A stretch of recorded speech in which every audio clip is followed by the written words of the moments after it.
have any questions, just turn your mics back on and I can, to ask any questions.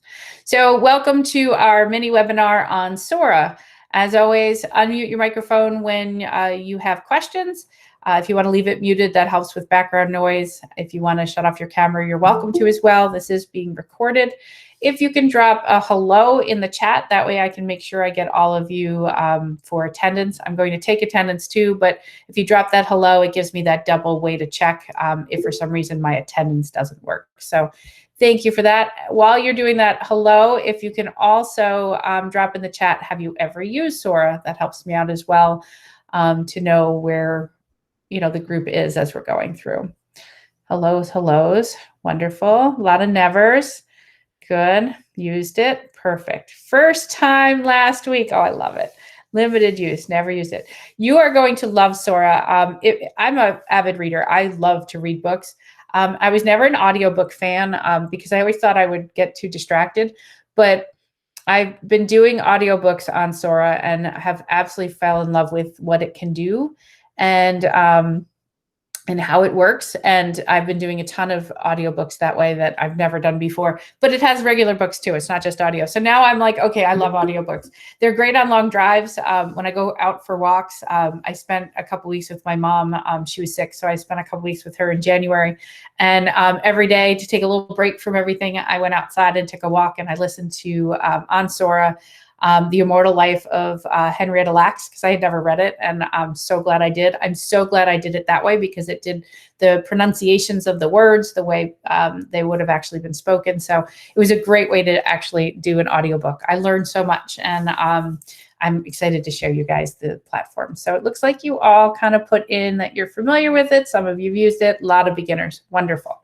So Sora is something that is free to use for you guys. It's something that BOCES purchases. If you've ever used Overdrive, and when I was a 6th grade ELA teacher, I used Overdrive. I found it extremely clunky and tough, and I was never a huge fan of it.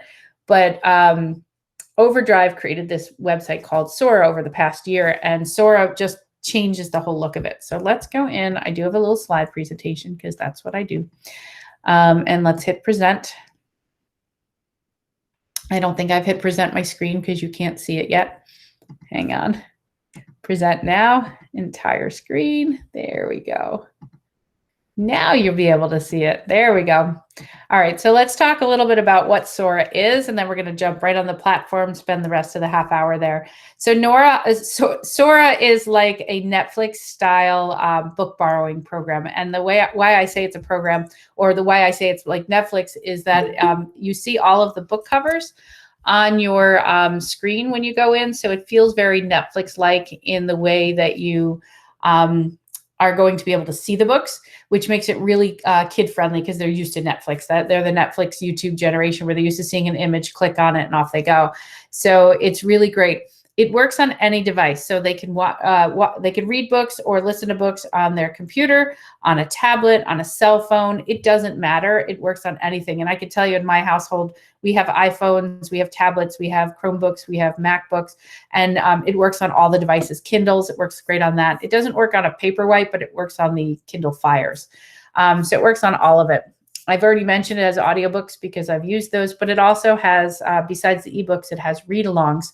So it makes it extremely accessible for your kids, no matter what grade they are. It is free. It is safe. You're only going to see the titles of books you typically would see in your school library. So if you are, if you're elementary, your kids are only going to see elementary books. If they're high school, they're going to have a wider range of books that are available to them. So let's hop onto the platform. I'm going to take you out there now to Sora. And I don't actually have, well, I have a book out now because I was playing around with this. But when you first open it, it opens to home. Home is going to show any assignments that teachers have assigned. I haven't really used that side of it. And don't think of this as a site where you can give all of your students the same book. It doesn't work that way. It's a place where you can say, read a fantasy book, and they can all pick their own kind of thing versus a multiple set. If you're looking for a multiple set, contact your school library program. They can try. There's no guarantees on that. It all depends on publishers' requirements and what they allow. Going along the bottom if I click on the Explore, here's where the magic is. So when I click on Explore, it's going to open up this Netflix style book borrowing system. So you can see at the top, it has categories here, and these are all different collections that I can kind of look at. So they're all, you can see them all here, or your students can just scroll through them. So Harry Potter's all here. And this is kind of cool. Right now, all of the Harry Potter books for the rest of this month are fully open. So there's no limits on borrowing them, which is great. So your students don't have to wait for a book. All the popular subjects, new, there's classics. Here's your read-alongs, new ebooks, new audiobooks. And then they just give some different categories or different collections. And these are put together by the library system and your librarian for ideas as far as what you can read. So yours might look a little bit different than mine. For your kids, they're not going to see, like they won't see the Michelle Obama book if they're in elementary, but your high school kids certainly will. So you can see that it goes through all of these different types of books. You don't have to just scroll through like I'm doing right now. It also will give you the option to search. So if you see in the top left-hand corner, it says search for a book. So when you're in here, you can put in a basic thing. So I'm just going to use dog. That tends to be the one I use when I do these workshops. You can see all of the books that has something to do with the dog. So I have 165 ebooks, 45 audiobooks. I have 147 that are in juvenile, fiction, and then another 79 in literature. And you can go through and kind of see all of that. I can refine my search. So I can say, you know what, I only want to look at certain things. I can do that. Or I can go into my preferences and say, I only want to look at books that are available. So I want to hide the ones that are not available right now. I can sort them by popularity, the date added, the author, the title, whatever it happens to be. So I'm actually going to put popularity on for a minute here. You can search by audiobooks or by ebooks. So picture, ones that they can actually read the words or one that's read to you. I can also sort it by a language. I can sort, because I have access to all the different ones, I can sort based on age. Your students, if they're young, will only see the juvenile. And then I'm going to hit apply. When I do that, because I picked popularity, and I did this on purpose, I wanted you to be able to see that some of these have a hold on them. So as you're going through, the most popular books obviously are going to have the hold. So these first 8, I guess, are all on hold right now. So let me show you what it looks like. So once you're going through, you're either going to see borrow or you're going to see place hold. You're always going to have those two options. On the place hold, when I click the little clock that's next to it, it's going to tell me how long this one's going to be. Dogman is really popular, so I wouldn't bother reserving that one because there's 113 people per copy waiting for that book. Probably one you want to hold off for a little while. And you'll notice that it has 2 dots and a plus next to it. That tells you it's a really big hold. If I come down to one like right here that doesn't have any dots next to it, it has 1 week. There's 4 copies in use. There's nobody else waiting. Great one to place hold on. You can place a hold on that book. You're going to have it in a week. All right. If you want to borrow a book, so Because of Winn-Dixie, who doesn't love that book, right? It makes your heart just grow when you read that book. If you click on borrow, it's going to put it right into your bookshelf, and the book's going to open immediately. Let me show you how that looks. So right now I've got the cover. As I click through, it's going to go to the pages of the book. If I click in the center, I'm going to get that menu that comes above and below. I can change this so it feels more like a book where I have the 2 pages. So let me go to the next page here. Or I can change that by going back to just 1 page. Completely up to you how you'd like to set it up, how your preferences are for reading it. All right. So as I click through, it goes through. I can read the book. In my menu, I also have a search that will say, maybe I'm trying to remember a quote, and it was something with, preacher or something like that. And then it's going to show me all the times preacher was mentioned, and I can go to any of those, all right, within that search feature. So you have that option. I can also sort it by chapters if I want to go back. So if your student's doing annotations or needs information, they can kind of toggle between the book. If your student needs some different reading preferences, you can change the size of the text. You can change it to a dark or a sepia or a bright. You can also include the accessibility sizes that are going to help out in different ways depending on what you need. So you always have those options on any books that have words. You can bookmark pages. So if you want to remember something, you can highlight within the pages too, if I can get there, where you can actually highlight different parts. Let me see if I can get it. No, some books don't allow it. So this one I'm going to guess isn't allowing me to do it. But certain books you can highlight and take notes on and that sort of thing. So you can go to your bookmarks and you can see where you have your bookmarks on the pages. But this one's not letting me do the actual annotation on it. Some do, some don't. When I close the book, you're going to see right now that when I'm in my Explorer, it's still showing it as an open book. I can see my options here where I can renew the book if I need it longer. I can return the book. I can send it to a device. I can mark it as done. I can add it to a list. I can see the details.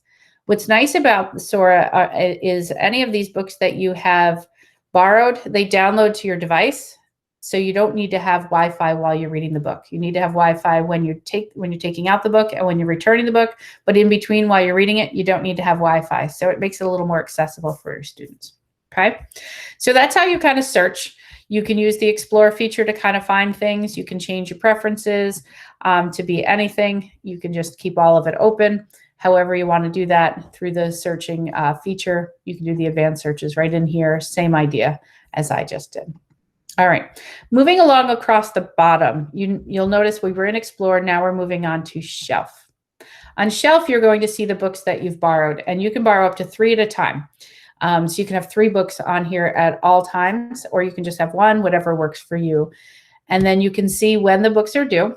You can see that they're downloaded. That's why you don't need the Wi-Fi part of it. I always have the options to return a book, so I'm going to return this one. And then it's going to remove it from my book list, but you're going to see the books I still have under the loans. Under holds, any of those books that I said I want to hold on to, and I don't have any right now, but if there was one that I really wanted, I could put a hold on it. It's going to show up here. Lists are books that you can say, here are books that I really liked. Here are possible audiobooks I want to read. You can create these lists based on what you would like. In the activity, it's going to show all of the books that you have borrowed and returned. Because I do this a lot for trainings, you see a lot of return and borrowed on the same day. But for your students, they'll be able to see, oh, it took me 10 days, 5 days, whatever. And you also can see that I've earned some badges. And the badges can be seen under the Me, where you see your dashboard. It tells you how many days you've actually, or how much time you've actually read, how many books open, how much time per book you've spent, your streak. So if I was reading a book, my streak would be much longer. My longest streak, I read 17 days in a row. And how many times I spend per session. Because I do a lot of these trainings, that's going to be a little skewed, but for your students, it'll actually show real data. And then they earn different badges based on what they do. So if you assign a book to a student, they'll get a badge for that. First time they go to Sora, they get a badge. So they try to give them badges pretty often, which keeps kids pretty active on the website. So again, if I go back home, whatever book you have open stays on the center, and then you'll see the loans there. The Explore is where you can pick your book. You'll know which ones are audiobooks based on the little icon underneath it. If I go to the read-alongs, let me show you how they look. They don't have a icon on all of them, but some of them will have this bar across the bottom. So if I grab this one, for example, and I borrow it, let me show you how those books work. All right, so I've got the book. I'm going to click on it, and here at the bottom it says Start Narration. It's going to click that on. It's loading the audio. Takes a moment. Around the world we go. Around the world we go. And you can see that it will read the book to you. We don't know. The Arctic, North America. All right, so you get the idea there. To get out of it, again, you click somewhere in the center to close out the book. So any of the read-alongs is going to do that for you. Any other book, it won't read to you unless you have something else that will read. It doesn't read on the platform for you. And then the audiobooks, like I said, they just start playing right away. They're fabulous. I absolutely love those. All right, so I've been talking for a while. Let me check back on you guys and see how you're doing in there. Questions? You want to unmute and ask any questions? Does it automatically return the book after a period of time? Yeah, so if at the end of the time, like a student started a book, totally forgot about it, never went back to it, it does send it back after 2 weeks. Yes. Yeah, and they can go back if they are reading the book and they want to keep it, they can renew unless there's a hold on it, then it might go back because someone else is waiting in line for it, and it'll warn you that. Good question. Any other questions on it? Okay, so let me show you how you would get signed into it, because I kind of jumped right on the platform, but I didn't show you the sign-in part. So I'm going to actually sign out. When you first come onto the app, it's going to ask you to find your school. All right, and so for me, my school is BOCES. So it takes me right to this one after the first time you do it. But for you, you're going to have to click Find Your School to grab that. When you click on it, then it's going to say select your actual school district. For me, it's BOCES, so I'm going to grab that one. And I'm going to sign in using that. And it uses my Google sign-in that I have. So your students would use their Google sign-in as well. And I believe all of your districts use the Google sign-in. If not, double check with your school librarian. They will know how you sign in. Once you're in, it goes right to your home. You click on Explore and off you go to Borrow Books. Just to kind of show you a few other features up in the 3 lines up here, you can see that you can also add your public library. So if you have a library card, you can access all of your library books through it. You can change some of your settings as far as downloads and languages. So you do have some information in here that might be of use to you.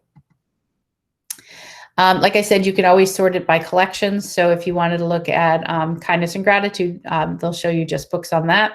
And then you can always choose a book from here. Fish in a Tree, great book, right? So again, you just click borrow and it borrows that book. You can also choose to read a sample of it. So this will open up just a sample, and that way you can kind of look at some of the information. You can read it. And then if you really like the beginning that you've read, you can go ahead and borrow that book. So here we are. Oh, there we go. This one worked for the highlight, so I wanted to show you that. So you can see that I was able to click in this book. I don't know why it didn't work in because of Winn-Dixie, but I can hit define, and it's going to give me a definition. Or when I click on that again, if I can do it.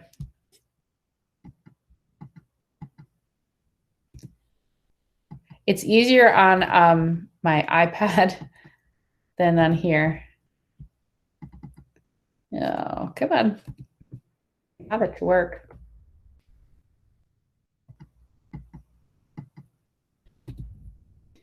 Well, I guess I need a little practice on it because I can't get it to work on my Mac again, and I got it to work. There it goes. Oh, it's a long hold. Okay, so this is what I was doing wrong. I was clicking fast, click and hold. That's what you have to do. I learned how to do it on my Mac. Okay, so you have the define. You can highlight the word, and then you can add a note to it. So note, all right, whatever you wanted to say there. Okay, if I long press again, that note will come back up. If I do it again on this word, I can also search that word, where it's going to tell me all of the places that word shows up within the book. All right, which you could grab the search icon from the top as well. But that's what you need to do on a computer. I'm sorry, I'm used to reading it on my phone. It is a long press on my phone, so I should have figured that one out. So then again, you click in the center to get out of the book. Now I've got all these books here. So when I'm done with the book, I can click and return the book. So that one I did as a sample. That's why you don't see it here. But I'm going to actually return this book because I don't want somebody to not be able to read it because I have it. So you can see here where it says renew. They're not going to let you renew until the day of. So they're going to be like, it's too early. Try again in 11 days if you try to renew beforehand. The send a device, because I didn't show you that, it'll tell you. It doesn't work with whatever you have. So like it'll let you know which ones it'll work on for sending it to different devices.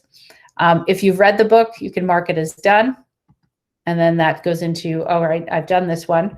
If you took notes and highlights, they stay within there. If you want to add it to a list, I can add it in there. And then I can see information as far as the format of the book, and some details about the book. So let me hit return. Let me show you what happens when you place a hold on a book. So I'm going to go back to the Explorer, and El Defo is, oh, that one's borrowed. Okay, Holding Up the Universe. I haven't read this one yet. So let's say I want to hold this one. I'm going to click on the little clock to see, okay, it's 2 weeks. There's one copy, but there's nobody waiting. So I know within 2 weeks I can get this book. I click place hold. Now it says that I'm on the wait list, and it's placed on the date that I have it. And then I have the options to read the sample of it. So maybe I want to read the first chapter. I can edit the hold where I can say, maybe I don't want it. I can cancel it completely. I can add it to a list of want to reads, and then I can see the details as far as how long it'll be before I get the book. And again, I can see information about the book here. All right, so this looks like a really good one. So maybe I want to leave it in hold. When I go to my shelf and I click over to holds, that's where it's going to set, right in there under holds. So under loans, I'm going to see the books that I have out. Let me return Winn-Dixie 2 here. And then, but in my holds, I'm going to see that. I'm still going to see things that I have on my list. I'm still going to see my activity. All right, I think I showed you Sora. What do you guys think? Let me see what you have a question coming through. Do you get alerted at all if a book comes available, or does it show up on your shelf? It goes right to your shelf. Yep. So you'll have it there. I don't get a notification that I've been aware of, you know, as far as that goes. But, you know, when I'm reading, like right now, I have not read a book. I will admit it. I've not read a book since we've gone to home learning the past 6 weeks. I really would like to. But when I'm actively learning and I'm in there, you know, I'm on the website, and, you know, I just check my shelf and the things are going to show up there for you there. But then, you know, if you forget for 2 weeks, it's just going to return the book, and you'll be like, oh, what book did it was? I've been doing that with Of Blood and Bone. I think I read the first 5 chapters like 4 times. So I really know how it starts, but I haven't had a chance to continue reading it. Can you renew if there's a hold? No, they won't let you if there's a big hold on it. But you can always place hold to get it back. So you can always do that, where maybe you've had it out and now you want to bring it back. You can always do it that way. Do I Google it to sign in, or is there a BOCES link? So if you go to soraapp.com and then go through the process, your school librarian will have your step-to-step process, which actually I can grab one for you too. Hang on. So now you're going to see me doing my search here. I go to my reading resources, not that one, this one. I can give you the BOCES information. Just Karen and I did one on, where is it? Sora, there it is. This is one that that Karen put together on getting into Sora. So it's going to give you the information on how to get on, some good Q&A for you. Definitely check with your school librarian. They're going to have the most updated information for your district. So let me send that to you. And then there was a second one that she did. Here are screencasts if you want to watch some more things about the basics, features, FAQs, and other note-taking features. So I bet if I watched that, I would have known to long press. So you can get some more information on Sora from the library program. Let me drop that in there for you as well. And those are great resources for you to kind of save in your Google Drive. They're live documents, so they'll be sharing them. They'll be available for you at any time.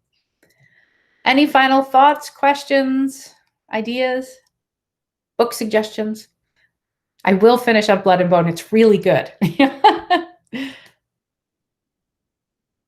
All right. Well, have a fabulous rest of your day. Well, maybe I'll see some of you tomorrow. Bye-bye. Thank you.